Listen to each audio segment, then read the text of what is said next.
Hello बच्चों, let's read this question. The question say that assertion A, N2 and NO plus both are diamagnetic substance.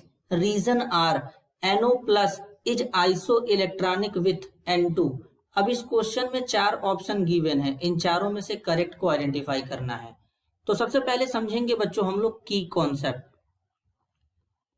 Concept क्या होगा? Diamagnetic substance, diamagnetic substance. तो बच्चों समझेंगे diamagnetic substance होते क्या है। तो बेसिकली अगर हम डायामैग्नेटिक सब्सटेंस की बात करेंगे तो ऐसे सब्सटेंस होते हैं जिनमें अनपेयर्ड इलेक्ट्रॉन नहीं होते हैं, वो डायामैग्नेटिक सब्सटेंस कहलाते हैं बच्चों। अब N2 और NO के बारे में बात किया गया है, तो हमको कैसे पता चलेगा बच्चों कि ये दोनों डायामैग्नेटिक है? तो एक तरीका ये है कि हम लोग क्या करेंगे, सबसे पहले इनका इलेक्ट्रॉनिक कॉन्फ़िगरेशन लिखेंगे मॉलिक्यूलर ऑर्बिटल थ्योरी के अकॉर्डिंग, फिर चेक करेंगे इनके पास कोई अनपेयर्ड इलेक्ट्रॉन तो नहीं है ना। तो सबसे पहले N2 का इलेक्ट्रॉनिक कॉन्फ़िगरेशन लिखेंगे। N2 में टोटल इलेक्ट्रॉन कितना होगा? 2 टाइम से तो 2 लिख देंगे। नाइट्रोजन का एटॉमिक नंबर 7 होता है बच्चों, तो इसका मतलब एक नाइट्रोजन में 7 इलेक्ट्रॉन, तो यहाँ पर 7, तो यहाँ पर टोटल कितने इलेक्ट्रॉन हो जाएंगे? 14 इलेक्ट्रॉन। अब इलेक्ट्रॉनिक कॉन्फ़िगरेशन लिखेंगे, तो क्या लिखेंगे? सिग्मा 1s2, सिग्मा यहाँ पर क्या हो जाएगा बच्चों? 1s2 के बाद सिग्मा स्टार 1s2 होगा, सिग्मा स्टार 1s2, फिर क्या होगा? Sigma 2s2, sigma star 2s2। इसके बाद क्या होगा बच्चों? पाई 2px2, इसके बाद पाई 2py2, फिर सिग्मा 2pz2। इसके बाद क्या होगा बच्चों? इलेक्ट्रॉन को काउंट करेंगे, 2 4 6 8 10 12 14, टोटल 14 इलेक्ट्रॉन है बच्चों यहाँ पे इस तरीके से।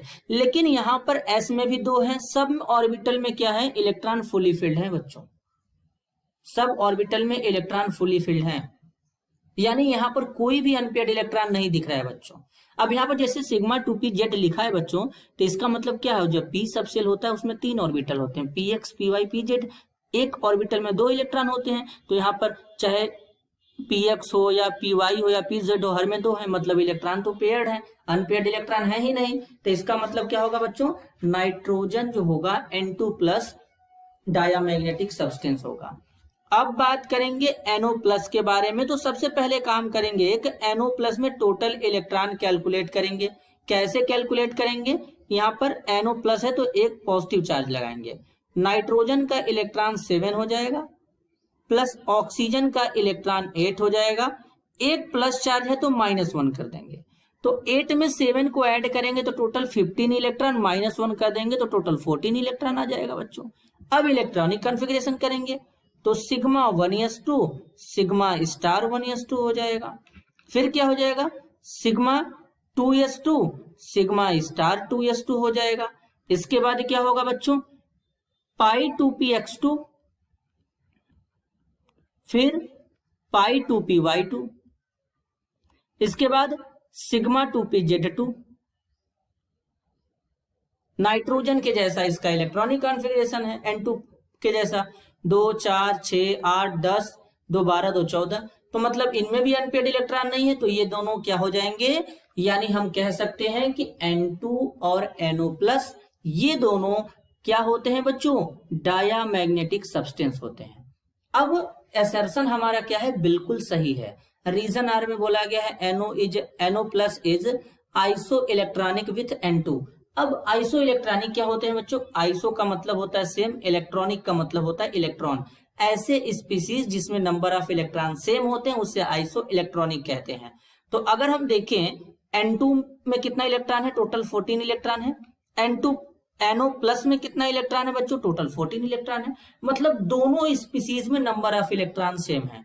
तो हम ये कह सकते हैं कि NO प्लस और N2 ये दोनों एक दूसरे के आइसो इलेक्ट्रॉनिक होते हैं।